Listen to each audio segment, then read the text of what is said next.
Recently, my bike has been feeling a little slow, but I wanted to test that claim. As you can see, my bike is going about 14 miles per hour. When I originally got the bike, it was going about 18, which is why I want to do something about it. So I'm hereby starting my upgrade series, where I slowly add upgrades onto my bike to slowly make it faster and have more range and improve acceleration. So this is a new controller.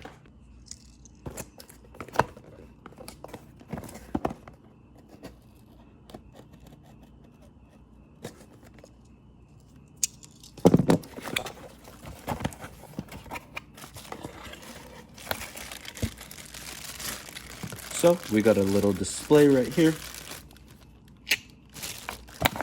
And then we have the controller itself.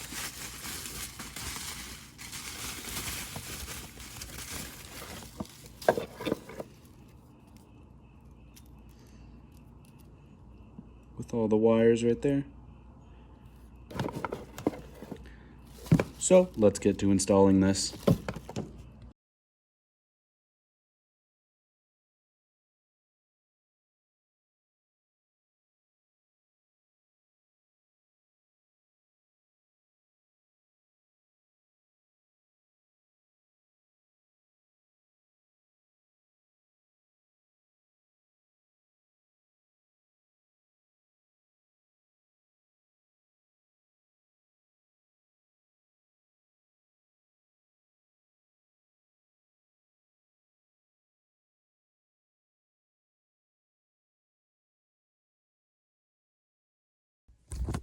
Alrighty guys, so I have no idea how to do the next step, which is putting the controller on. And so what I'm gonna do is I'm gonna stop recording, but I'm gonna get it installed, and then I'm gonna go ask my neighbor to help me install it, because I have no idea how to do it, and he might have some idea of how to do it.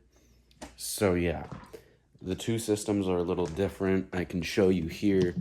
If you look at those white ends right there, they do not match up. I mean, they're supposed to match up, but they don't match up with the kind of tip that I have right here on these, which I need to figure out a solution for because it's a little different. And I feel like some of these plugs might be a little different because they don't look the same. So yeah. I'll see you guys when I actually get it installed. Alrighty, everybody, and after a good 5 minutes of thinking, I realized that I'm making this way more complicated than it needs to be. So here's what I figured out. 1, brake sensors are not essential. 2, I'm getting a new battery, which is gonna have an XT60 connector, which is what is the connector on my new controller, which is not the connector on my old controller. Here we have the connector for the new controller. This is an XT60 connector. And here is the connector for the old controller. Now, I'm getting a new battery on Friday. So that's when my next video is coming. Now, I don't need a throttle or the throttle switch anymore. The throttle switch is just not essential to what I'm using the bike for. Or, sorry, it's not essential to my controller because my controller actually doesn't have a plug-in for it anymore. Nor do I even need it at all because it's, again, not essential.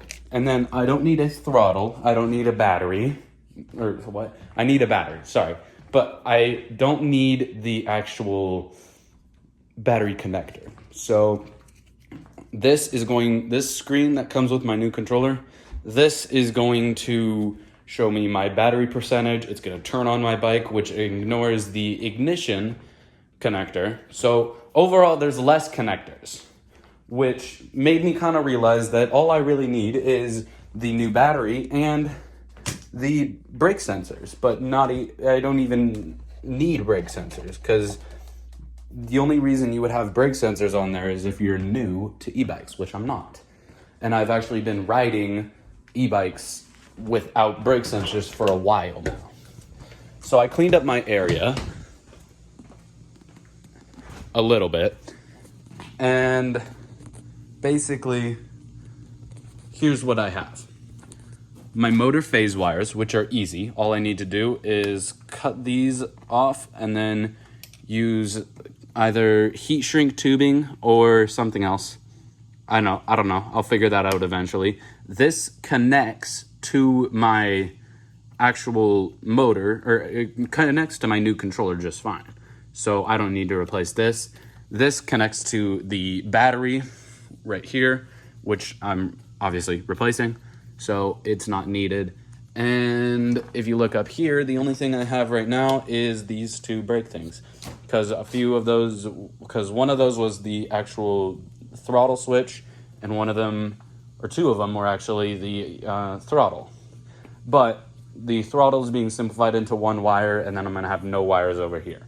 I'm gonna get a new set of grips, because I had to cut my old ones. But a lot of the stuff that I had on my bike is not essential. So this is a very stripped down bike, obviously. But yeah.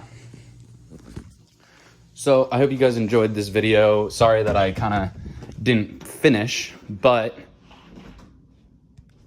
I still made a video at least. So thank you guys for watching this video, and I'll see you guys in the next one. Bye.